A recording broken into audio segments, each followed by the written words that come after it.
What's up, guys? Welcome back to the Vine and Branches podcast. I'm here with my friend Gabe. Today, we're going to be reading through Ruth, is what we've decided we want to do for today. So, without further ado, Gabe, let's get this. We'll jump right into it. Ruth chapter 1 verse 1. In the days when the judges ruled, there was a famine in the land, and a man of Bethlehem in Judah went to sojourn in the country of Moab, he and his wife and his 2 sons. The name of the man was Elimelech, and I might pronounce some of this stuff wrong because there's a lot of names right here that are like crazy. So Elimelech, and the name of his wife was Naomi, and the names of his 2 sons were Mahlon and Chilion.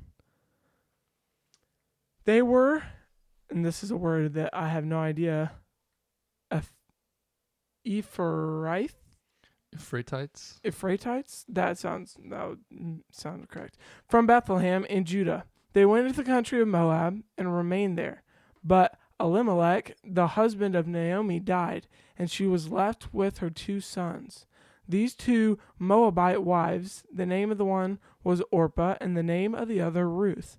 They lived there about 10 years, and both Mahlon and Chilion died, so that the woman was left without her 2 sons and her husband.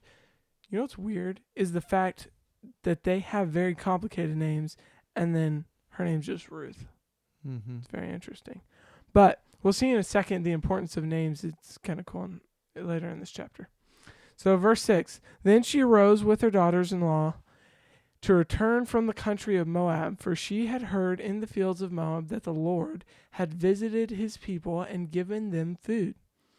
So she set out from the place where she was with her 2 daughters-in-law, and they went on the way to return to the land of Judah. But on the way to return to the land, but Naomi said to her 2 daughters-in-law, go, return each of you to her mother's house. May the Lord deal kindly with you, as you have dealt with the dead and with me. The Lord grant that you may find rest, each of you, in the house of her husband. Then she kissed them, and they lifted up their voices and wept. And they said to her, no, we will return to you with your people. But Naomi said, turn back, my daughters, why will you go with me? Have I yet a son in my womb that may become your husband's? Turn back, my daughters, go your way, for I am too old to have a husband. If I should say I have hope, even if I should have a husband this night and should bear sons, would you therefore wait till they were grown? Would you therefore refrain from marrying? No, my daughters, for the hand of the Lord has gone out against me. So to stop right there and explain that, because that can kind of be hard to understand why she said that. And the reason was, the tradition was, if I had sons and then my sons passed away, my other sons would marry the widow. Does that make sense? And so she's saying, well, number one, I don't have any older sons for you to marry. I don't have any sons that I can come about because I don't have a husband. And what, you're going to wait for them? So I have nobody for you to marry. So she's saying to go on and marry somebody else because she doesn't want them to live alone. So that's kind of explain what she was saying, because it can kind of be confusing. So then she said, I'm going to reread starting on verse 12. So now that you know what I'm talking about. Turn back, my daughters, go your way, for I am too old to have a husband. If I should say I have hope, even if I should have a husband this night and should bear sons, would you therefore wait till they were grown? Would you therefore refrain from marrying? No, my daughters, for it is exceedingly bitter to me for your sake, that the hand of the Lord has gone out against me. Then they lifted up their voices and wept again. And Orpah kissed her mother-in-law, but Ruth clung to her. And she said, see, your sister-in-law has gone back to her people and to her gods. Return after your sister-in-law. But Ruth said, do not urge me to love you or to return from following you, or to leave you or to return from following you. For where you go, I will go, and where you lodge, I will lodge. Your people shall be my people, and your God, my God. Where you die, I will die, and there will I be buried. May the Lord do so to me, and more also, if anything but death parts me from you. So I have that highlighted, and I think we should stop there real quick, because this is a famous quote from Ruth right here of where you go, I'll go, and where you lodge or stay, I'll stay. Mm-hmm. And it relates back to what we should be doing with God. Wherever you go, I'll go. Wherever you stay, I'll stay. I'll follow you to the end. So basically that's where people, there's songs written about it and different things. And I think a lot of this story, there's more to the story, but this is a big part of the story, is it's showing her, oh, I'm all in for you. And it's kind of back to what we were talking about, being all in for Jesus and all that stuff. So do you have anything you want to say on that? Okay, sweet. So we're going to keep reading. This is verse 18. And when Naomi saw that she was determined to go with her, she said no more. So the two of them went on until they came to Bethlehem. And when they came to Bethlehem, the whole town was stirred because of them. And the women said, "Is this Naomi?" She said to them, "Do not call me Naomi," which means pleasant. Call me, they have the little numbers at the bottom that explains it, just so you know. So that's not actually in the text, but do not call me Naomi, call me Mara, which means bitter. For the Almighty has dealt very bitterly with me. I went away full, and the Lord has brought me back empty. Why call me Naomi when the Lord has testified against me, and the Almighty has brought calamity upon me? So Naomi returned, and Ruth the Moabite, her daughter-in-law, with her, who returned from the country of Moab, and they came to Bethlehem at the beginning of barley harvest. Have anything you want to talk about on that? I want to talk about one thing about that thing that she said right here, where she's like, the Lord's came against me and all this. And I don't know what you think about this. I personally see in this reading man's flaw of what we do a lot. When something bad happens to us, we immediately go to blame God, right? We just immediately throw it right at him. And I think it's partly because we don't like to take responsibility. And even if it wasn't our fault, so maybe it wasn't your fault and you're not necessarily having to take responsibility, you don't like to not have a reason or something to blame it on, right? I want a reason that this happened. And so I don't want this to just have happened and something bad happened to me. You make the reason of, oh, well, God did this to me, so I'm going to blame him. And it's such a interesting thing that we do all the time, that our brains immediately go to blame somebody else. So that's what she was doing right here. She's blaming God, basically. So, chapter 2. Now Naomi had a relative of her husband's, a worthy man of the clan of Elimelech, whose name was Boaz. And Ruth the Moabite said to Naomi, "Let me go to the field and glean among the ears of grain after him, in whose sight I shall find favor." And she said to her, "Go, my daughter." So she set out and went and gleaned in the field after the reapers. And she happened to come to the part of the field belonging to Boaz, who was at the clan of Elimelech. And behold, Boaz came from Bethlehem, and he said to the reapers, "The Lord be with you." And they answered, "The Lord bless you." Then Boaz said to his young man who was in charge of the reapers, "Whose young woman is this?" And the servant who was in charge of the reapers answered, "She is the young Moabite woman who came back with Naomi from the country of Moab." She said, "Please let me glean and gather among the sheaves after the reapers." So she came, and she has continued from early morning until now, except for a short rest. Then Boaz said to Ruth, "Now listen, my daughter, do not go to glean in another field or leave this one, but keep close to my young women. Let your eyes be on the field that they are reaping, and go after them. Have I not charged the young men not to touch you? And when you are thirsty, go to the vessel and drink what the young men have drawn." Then she fell on her face, bowing to the ground, and said to him, "Why have I found favor in your eyes, that you should take notice of me, since I am a foreigner?" But Boaz answered her, "All that you have done from your mother-in-law since the death of your husband has been fully told to me, and how you left your father and mother and your native land and came to a people that you did not know before. The Lord repay you for what you have done, and a full reward be given you by the Lord, the God of Israel, under whose wings you have came have come to take refuge. Then she said, I have found favor in your eyes, my lord, for you have comforted me and spoken kindly to your servant, though I am not one of your servants. And at a mealtime Boaz said to her, Come here and eat some bread, and dip your morsel in the wine.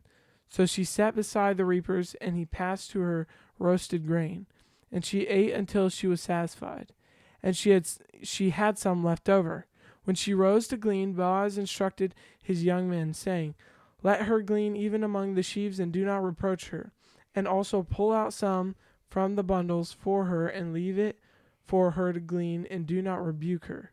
So she gleaned in the field until evening. Then she beat out what she had gleaned, and it was about an ephah, which was about 3/5 a bushel, or 22 liters, of barley.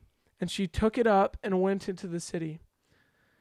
Her mother-in-law saw what she had gleaned. She also brought out and gave her what food she had left over after being satisfied. And her mother-in-law said to her, Where did you glean today? And where have you worked? Blessed be the man who took notice of you. So she told her mother-in-law with whom she had worked, and said, The man's name with whom I work today is Boaz.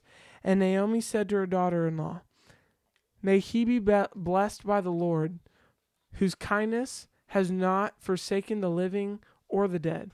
Naomi also said to her, This man is a close relative of ours, one of our redeemers. And Ruth the Moabite said, Besides, he said to me, You shall keep close by my young men until they have finished all my harvest. And Naomi said to Ruth, her daughter-in-law, It is good, my daughter, that you go out with his young women, lest in another field you be assaulted. So she kept close to the young women of Boaz, gleaning until the end of the barley and wheat harvest, and she lived with her mother-in-law. Summarize the story. Ruth goes out, she's collecting wheat or barley to eat because they're collecting out in the fields, and she goes to the field of Boaz, and Boaz is like, oh no, you can keep collecting, because most of the time if you found somebody collecting food in your farm field, you'd be like, yo, why are you stealing my food? But Boaz was like, oh, you're good, keep doing it, here's more and more and more. And so he was showing the kindness of God to her and blessing her with all this, right? And we see that as they're talking about God's blessing. And so he was showing God's kindness to her, and so she's going to keep going for the rest of the harvest. So she'll have plenty of food to eat. So that's kind of a summary of what's going on. You ready for me to keep reading? Okay. Then Naomi, her mother-in-law, said to her, My daughter, should I not seek rest for you, that it may be well with you? Is not Boaz our relative with those young women you were? Is not Boaz our relative with those young women you were? See, he is winnowing barley tonight at the threshing floor. Wash therefore, and anoint yourself, and put on your cloak, and go down to the threshing floor. Do not make yourself known to the man until he has finished eating and drinking, but when he lies down, observe the place where he lies. Then go and uncover his feet and lie down, and he will tell you what to do. And she replied, All that you say I will do. So she went down to the threshing floor, and did just as her mother-in-law had commanded her. And when Boaz had eaten and drunk, and his heart was merry, he went to lie down at the end of the heap of grain. Then she came softly and uncovered her feet and lay down. At midnight the man was startled and turned over, and behold, a woman lay at his feet. He said, Who are you? And she answered, I am Ruth, your servant. Spread your wings over your servant, for you are a redeemer. And he said, May you be blessed by the Lord, my daughter. You have made this last kindness greater than the first, and that you have not gone after young men, whether poor or rich. And now, my daughter, do not fear. I will do for you all that you ask, for all my fellow townsmen know that you are a worthy woman. And now it is true that I am a redeemer, yet there is a redeemer nearer than I. Remain tonight, and in the morning, if he will redeem you, good. Let him do it. But if he is not willing to redeem you, then as the Lord lives, I will redeem you. Lie down until the morning. So she laid down at his feet until the morning, but arose before one could recognize another. And he said, Let it not be known that the woman came to the threshing floor. And he said, Bring the garment you are wearing and hold it out. So she held it, and he measured out 6 measures of barley and put it on her. Then she went into the city, and when she came to her mother-in-law, she said, "How did you fare, my daughter?" Then she told her all that the man had done for her, saying, "These 6 measures of barley he gave to me, for he said to me, 'You must go back empty-handed to your mother-in-law.'" She replied, "Wait, my daughter, until you learn how the matters turned out, for the man who will rest but will settle the matter today. Man will not rest, but will settle the matter today." Okay, summarize. So now she's basically redeeming. This right here is talking about marriage. So she went and laid at the end of his bed, and he was like, "Oh, what are you doing? Who are you?" And then he was like, "Okay, well, I have somebody you can marry tomorrow, and then if he won't marry you, I'll marry you." Right? And so now we're going to jump into chapter 4. Are you ready? Yep. Sweet. We're going to just blow through this and then talk about it. Now Boaz had gone up to the gate and sat down there, and behold, the Redeemer, of whom Boaz had spoken, came by. So Boaz said, "Turn aside, friends, sit down here." And he turned aside and sat down, and he took 10 men of the elders of the city and said, "Sit down." So they sat down. Then he said to the Redeemer, "Naomi, who has come back from the country of Moab, is selling the parcel of land that belonged to our relative Elimelech. So I thought I would tell you of it and say, buy it in the presence of those sitting here and in the presence of the elders of my people. If you will redeem it, redeem it. But if you," Hebrew he, "will not tell me, that I may know, for there is no one besides you to redeem it. And I came after you," and he said, "I will redeem it." Then Boaz said, "The day you buy the field from the land of Naomi, you also acquire Ruth, the Moabite, the widow of the dead, in order to perpetuate the name of the dead in his inheritance." Then the Redeemer said, "I cannot redeem it for myself, lest I impair my own inheritance. Take my right of redemption yourself, for I cannot redeem it." Now this was the custom in former times in Israel concerning redeeming the exchanging. To confirm a transaction, the one drew off his sandal and gave it to the other, and this was the manner of attesting in Israel. So when the Redeemer said to Boaz, "Buy it for yourself," he drew off his sandal. Then Boaz said to the elders of all the people, "You are witnesses this day that I have bought from the hand of Naomi all that belonged to Elimelech, and all that belonged to Chilion and to Mahlon. Also Ruth the Moabite, the widow of Mahlon, I have bought to be my wife, to perpetuate the name of the dead in his inheritance, that the name of the dead may not be cut off from among his brothers, and from the gate of his native place. You are witnesses this day." Then all the people who were at the gate and the elders said, "We are witnesses. May the Lord make the woman who is coming into your house like Rachel and Leah, who together built up the house of Israel. May you act worthily in how'd you say that? You pronounced it really well last time. I think that's a different one. Is it a different one? Ephrathah. So that's the name of the country. This back here was the name of the people. So it's similar, but a different word. "And be renowned in Bethlehem. And may your house be like the house of Perez, whom Tamar bore to Judah, because of the offspring that the Lord will give you by this young woman." Ruth and Boaz were married. So Boaz took Ruth, and she became his wife, and he went into her, and the Lord gave her conception, and she bore a son.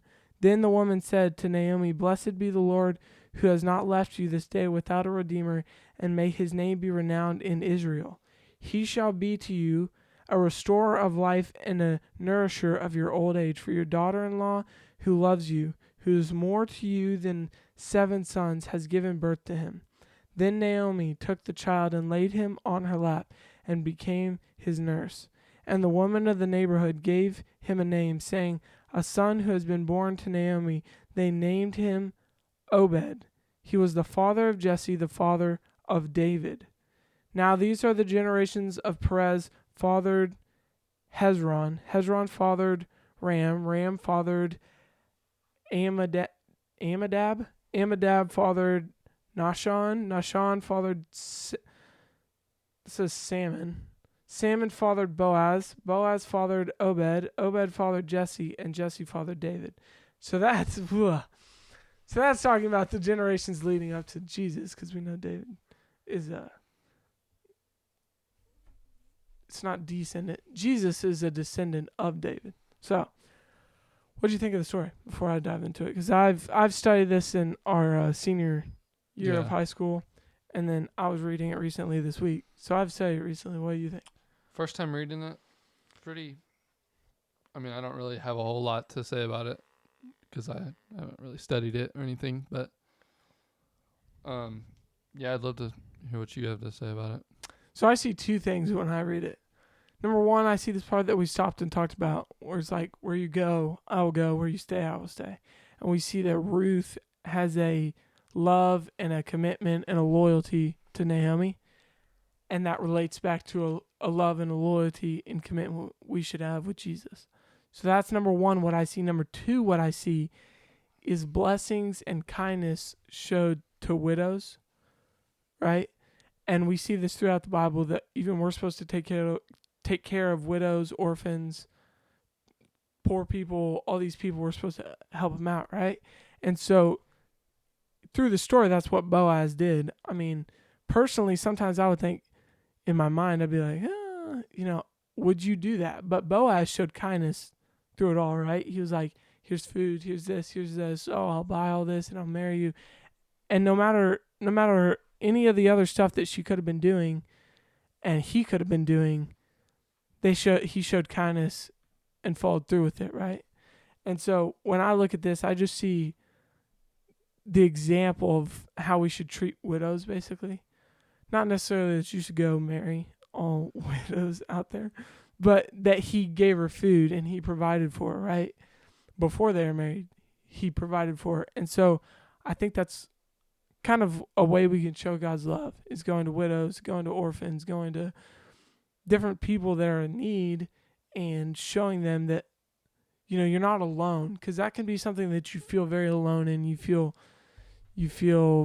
punished. You feel, well, why did this happen to me? What did I do wrong? What did all this? But he's showing love and compassion and kindness and saying, here, I'll provide for you. I'll help you out through the season. So that's what I see a lot through the story, is the two things. Ruth, number one, her loyalty, and number two, Boaz's kindness and grace towards her of, here you go, I'll show you God's love in this. So those are two things I learned from it. Yeah. When you're saying that, like, I guess that the New Testament verse that I kind of thought of that relates back to that is like the one that says, like, when you serve the least of these, you're serving me.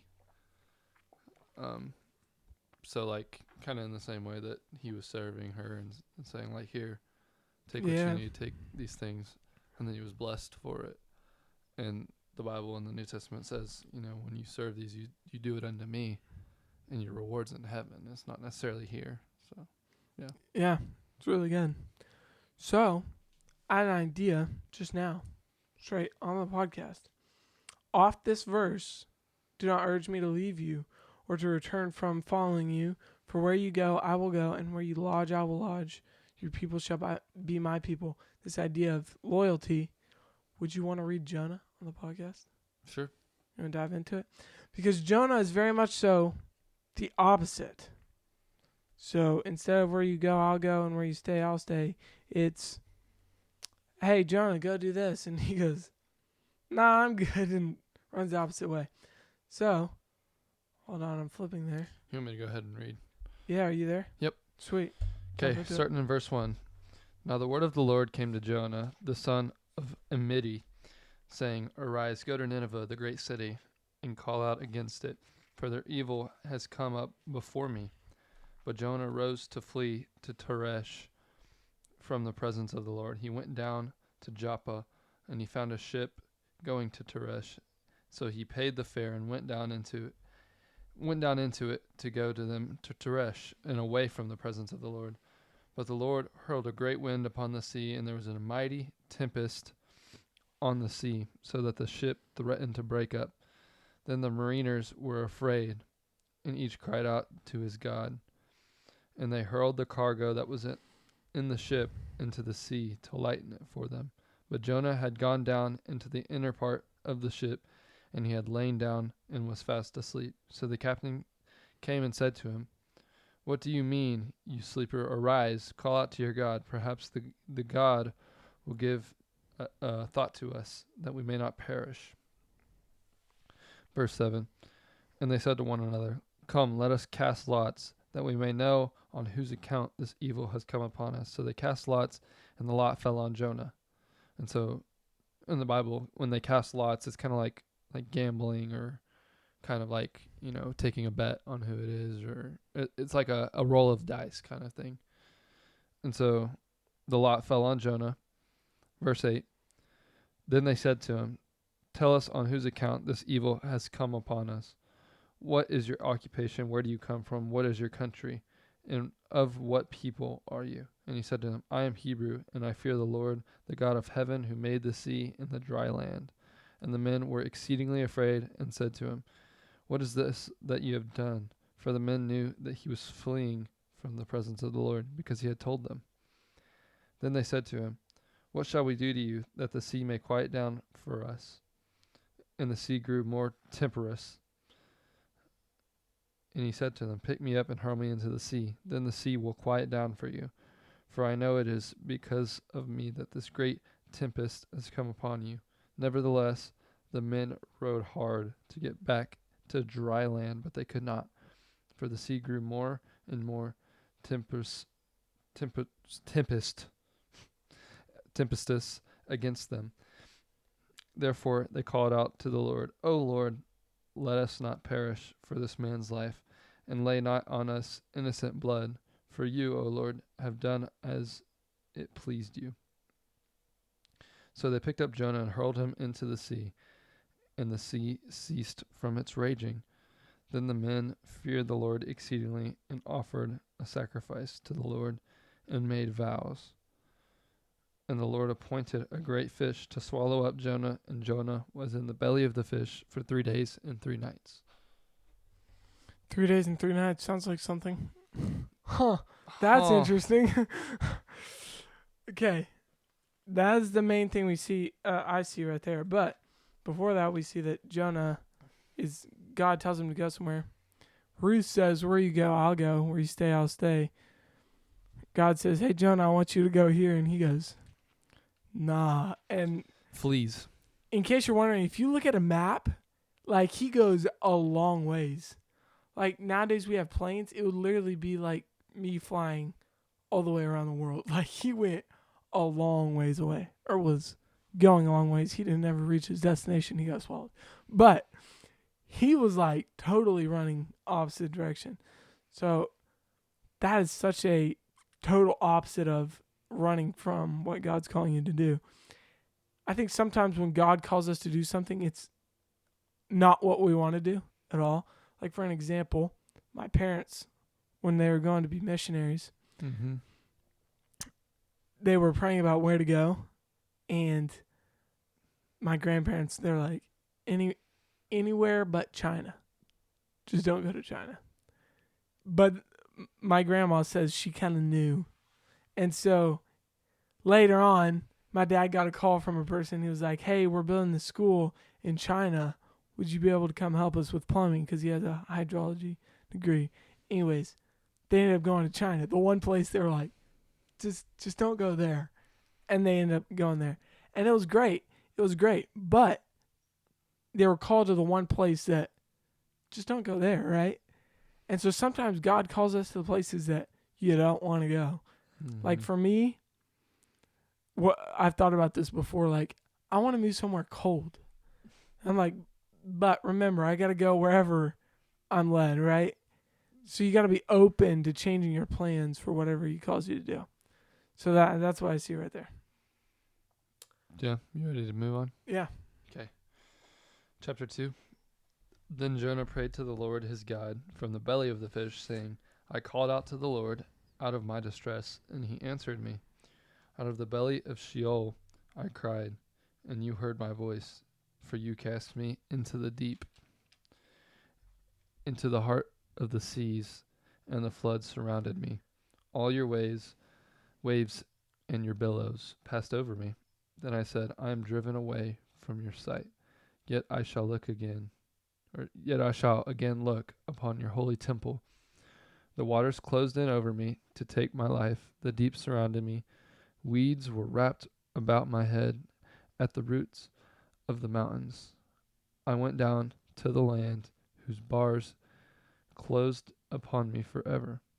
Yet you brought up my life from the pit, O Lord my God. When my life was fainting away, I remembered the Lord, and my prayer came to you, into your holy temple. Those who pay regard to vain idols forsake the hope of steadfast love. But I wish with the voice of thanksgiving will sacrifice to you what I have vowed I will pay. Salvation belongs to the Lord. And the Lord spoke to the fish, and it vomited Jonah out upon the dry land. Wow. That was such a crazy prayer to pray right there. And we know he's praying it from the belly of the fish. And just imagine that. You're swallowed, and often you see like old kids' books or different things, and in my brain you want to think that you're sitting in a giant belly. No, you were probably like squished, like so he probably couldn't see anything. It's very uncomfortable, and he's laying there and he just prays that to God. What a crazy prayer in my mind. Yeah. I think the verse that stuck out to me was verse 8. Those who pay regard to vain idols forsake their hope for steadfast love. Mine was the one right after where he says salvation belongs to the Lord. And so even right here we can see, in a way, Jesus hasn't died yet, but he can also be talking about salvation and being saved. Jesus is the only one that's going to save him from the whale, right? Or from the fish. It's actually a great fish. People say whale, isn't clarified whale, but salvation is the Lord, and he's also saying, like, you're the only one that can save me, right? There's no way out of this except for with you. And then the Lord spoke to the fish, and it spit him out on the shore. So yeah, that was crazy. Also, like in verse 9, the one that you were talking about beforehand, it says, but I, with the voice of thanksgiving, will sacrifice to you what I have vowed I will pay. And to me, like, it kind of reemphasizes, like, our praise to God is like a sacrifice. So, like, it's not always, like, today in the church, we always, like, think of worship as, like, a song.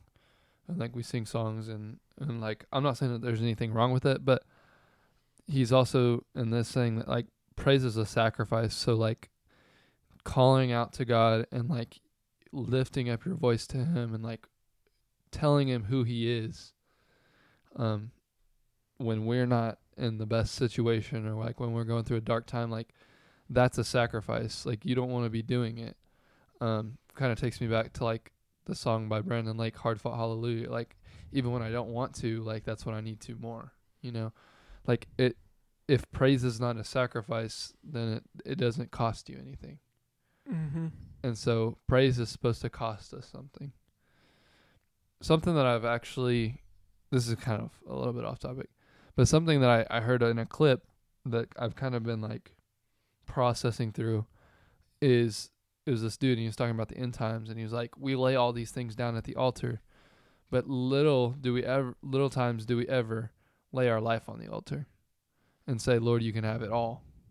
Like, we lay down these certain things, like we'll lay down addictions, and we'll lay down, you know, certain things that we're struggling with, but we never, and we rarely say, Lord, I'm laying my life down at the altar. You can have it all. Does that make sense? Yeah. And so that's been on my heart, like, you know, how good am I doing at laying down my life on the altar for God?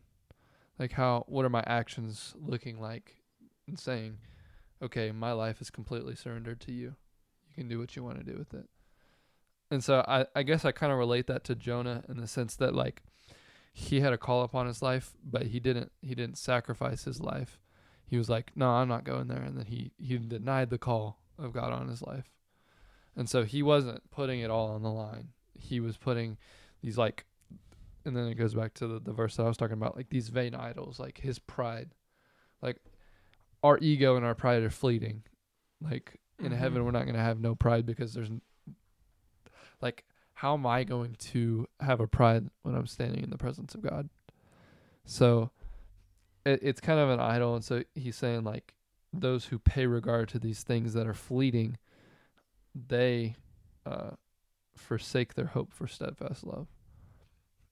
And I think he's also talking about the city of Nineveh in verse 8. Because we know that Nineveh was a sinful city, and God wanted to basically judge the city, but Jonah was sent as like a precursor and saying like, if y'all don't change, like God's gonna bring his wrath upon you. And so he's kind of talking to the city of Nineveh in verse 8 too, saying, those who are paying regard to those vain idols, they're sacrificing that for steadfast love. Like they're missing it. So yeah, that's what I got. that was good. Okay. That was good. I'm ready though when you are. Okay. That was really good. Chapter 3. Then the word of the Lord came to Jonah the second time, saying, Arise, go to Nineveh, the great city, and call out against it the message that I tell you. So Jonah arose and went to Nineveh, according to the word of the Lord. Now Nineveh was an exceedingly great city, 3 days' journey in breadth. Jonah began to go into the city, going a day's journey, and he called out, Yet 40 days, and Nineveh shall be overthrown. And the people of Nineveh believed God. They called for a fast and put on sackcloth, from the greatest of them to the least of them. The word reached the king of Nineveh, and he arose from his throne, removed his robe, covered himself with sackcloth, and sat in ashes. And he issued a proclamation and published through Nineveh by the decree of the king and his nobles, let neither man nor beast, herd nor flock taste anything. Let them not feed on drink water, but let man and beast be covered with sackcloth, and let them call out mightily to God. Let everyone turn from his evil way and from the violence that is in his hands. Who knows, God may turn the relent and turn from his fierce anger, so that we may not perish. And when God saw what they did and how they turned from their evil way, God relented of the disaster that he had said he would do to them, and he did not do it. Wow. So they listened when Jonah came and was like, dude, it's going to be overthrown in 40 days if you don't change what you're doing. And they all were like, okay, let's do this, and changed. That's very different than other parts in the Bible that you see where they're just like, they don't ever change, they don't ever care. And I think it goes to show God gives us a chance, right? He gives us many chances. It's not like one time you mess up, you're done. And some people, I think, don't grasp that a lot. Like they look at the flood and different things and they're like, well, why would God do this? Well, hold on. Let's look at how many chances he gave them. Like it wasn't like they sinned once and he just flooded the earth. Like they were very, very, very wicked people. And so he gave them a chance, and he said, well, I mean, he knows, he can see their thoughts, their intentions, and everything is like they're not going to change after so many chances, right? And so right here, he gives them a chance and they change. And he doesn't do it. And I think it goes to show God doesn't just throw on punishments and for like, he's not evil or hurtful or all these things, right? That people sometimes read the Bible and go, well, how could he do this? Well, no. He gave you a chance. And right here we see an example of him giving them a chance and they changed and he didn't do it. Mm-hmm. So it's not like the people didn't deserve the punishment that he gave them. Right. So that's what I see when I read that. Yeah. I think just kind of like this whole story is kind of like I think about how it relates to me, and I can't let my pride of seeing like people who are sinful or like going into an environment that I know is not necessarily a godly environment, I can't let my pride and my ego say, God can't reach them. God can't turn their heart around. And I've got to be able to say, like, listen, Lord, you can use me however you want to. And what we see is when Jonah finally obeys, God had a plan to save the city of Nineveh. And so when we obey God, good things come out of it, even when it doesn't necessarily make sense of why we're doing certain things. Does that make sense? Yeah, I totally agree. Like, we got to realize that they have a chance too. That it's not impossible for them to be reached. It's not impossible for them to be saved and get a relationship with Jesus. That they have a chance too, and that God can change their life too. I totally agree with that. I think the verse that I kind of relate this back to is I think there's the verse in 2 Corinthians that says, like, the truth that is God is there's a veil over the eyes of the unbeliever. And so it keeps them from seeing the truth. So like a veil would be like a blindfold. So there's blindfolds on the eyes of an unbeliever's heart. And so they're oblivious, like, and they're ignorant to like their sin and like where they're going. But when you see that Jonah like warns them and says, "Hey, listen, this is about to happen. It's about to go down. He's about to unleash his wrath on y'all." They have to reflect, and the veil is kind of lifted off, and they're like, "Oh, this is serious." And something else that I thought was cool was, first of all, that the king was the one who kind of issued the decree. But you'll see that when Jonah is charged with warning this group of people, he warns them, and then when they realize that it's like a life or death thing, it says that like rich or poor, like from the high, like the most of these to the least of these, they all put on sackcloth.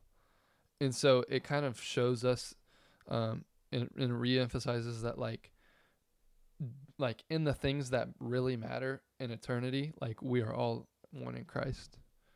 Like nobody is better than somebody else. We're all one. And so I kind of thought that was cool how it kind of re-emphasized that. Like the neither Jews nor Gentiles nor slaves nor free. Yeah. Like we're all one in Christ. Yeah. Totally agree with that. That was good. So you want to read chapter 4? Yep. Let's dissect it.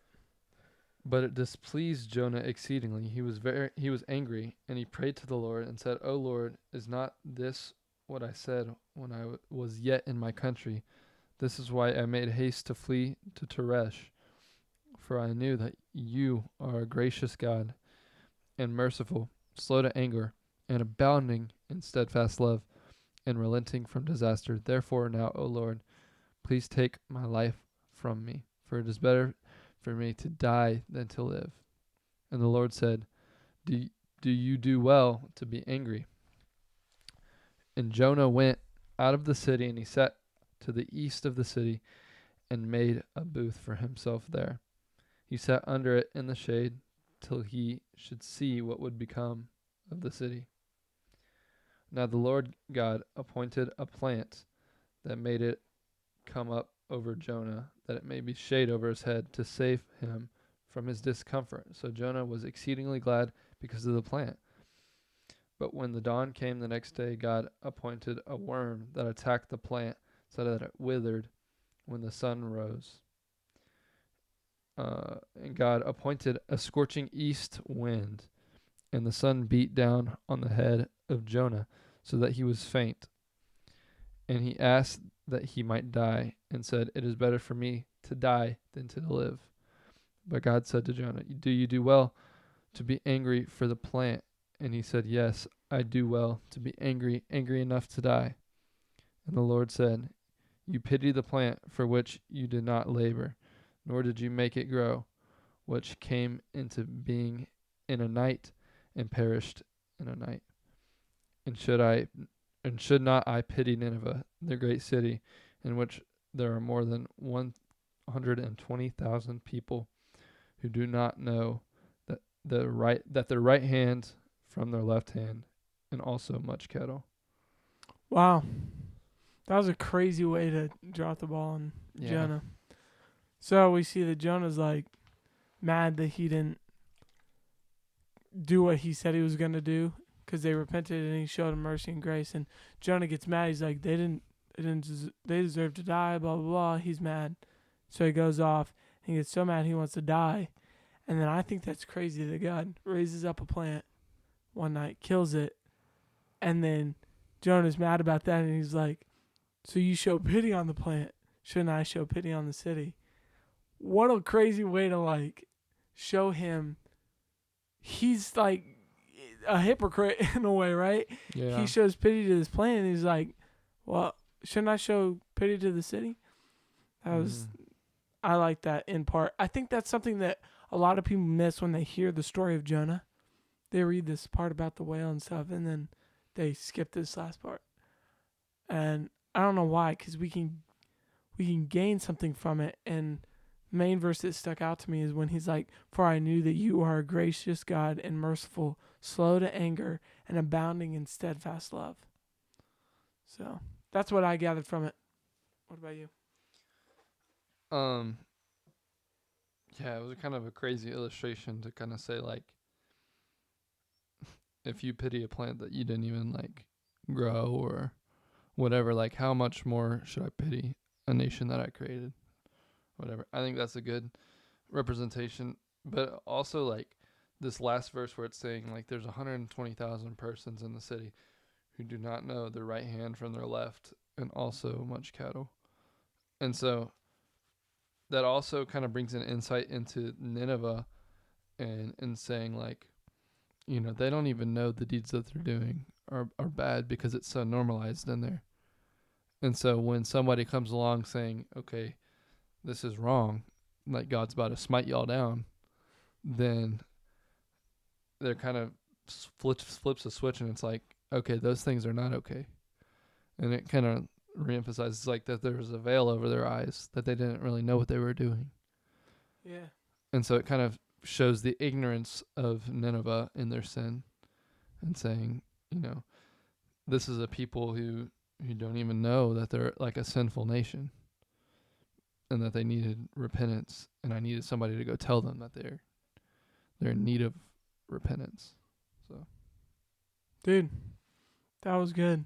So then the main topic kind of we talked about through Ruth and Jonah is following the Lord when he calls us to do something. I mean, that was a overarching theme of both of these is I'll go where you go. We can see that as an example of loyalty. And then Jonah kind of being the opposite at the beginning and then following him.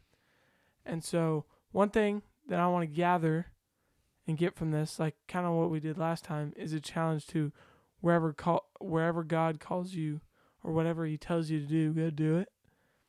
And this was the number one thing we've talked about before, James chapter 4 verse, I want to say it's like 19. It's the last verse in the chapter. But it says, whoever knows the right thing to do and doesn't do it, for him it's sin. And one of the things that sticks out to me is when God's like, hey, I want you to go pray for that person. And I know the right thing to do. It's to obey God and go pray for that person, right? And I don't do it. And so for an example, when God calls you to do something, that's an example of something you know you should do and you don't do it. And for him, it's sin.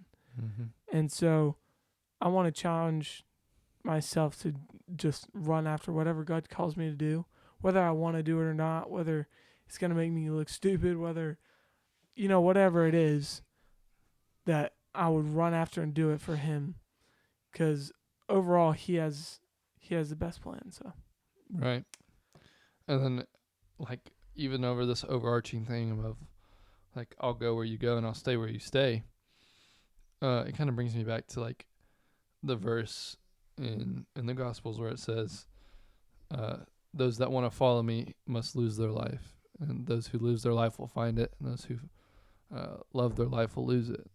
And so that kind of also, you know, like Ruth in that chapter, in that whole book, and Boaz, like she was so like faithful and so loyal to Naomi, and there was just this love that it was like, okay, I'm going to go wherever you want to go.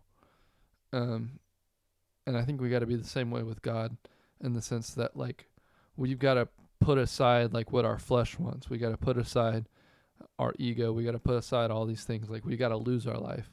We got to put ourselves aside, and we have to say, Jesus, you can take me wherever, and I'll follow. So Yeah, that was great. I think it can be harder to do, but I think it's a good thing to do, to dive into parts of the Old Testament, because a lot of the times it's a lot harder to understand. There's big words that you can't pronounce. There's different languages and ways they write, like the grammar and it differs from the New Testament, right? And ways of applying it, you have to think about it. Yeah. Like, the ideas are deeper behind it, whereas some of the New Testament, it kind of just lays out there flat, you know? And so I think it can be hard sometimes to dive into it, but I think there's a lot of good things we can learn from the Old Testament studying it. I think that, like, kind of shift from Old Testament, it's kind of harder to understand things. Like, there's an overarching meaning, but, like, I think people, like, reading it back then didn't necessarily understand it either. And it kind of reemphasizes the verse that says, like, when the perfect comes, the impartial will pass away. And so, like, the pieces that they had of the Old Testament, they didn't understand it until the New Testament had come. And so now that Jesus has come and they're seeing all this Old Testament stuff, they're like, oh, that's what he was talking about. Or, oh, that's what God was trying to do. And so, yeah, I totally agree. I think the Old Testament is very good to kind of, I think it's kind of cool to see how God's message throughout the entire Bible stays consistent. Like, through a bunch of different situations, it's always consistent with, like, one, we're sinful. We need a savior, or we need, repentance. And then two, that he loves. Like, we see this in Nineveh. Like, Nineveh's a sinful city, but he has grace on them, and he's gracious towards them, and he doesn't bring his wrath upon them. So, yeah, super cool. Yeah, so maybe we'll do some more Old Testament sometime soon, and some New Testament, and some topic ideas. So, and if you have any verses in the Bible that maybe you read and you're like, oh, I don't really know what this means, we'd love you to drop it in the comment section and dive into it.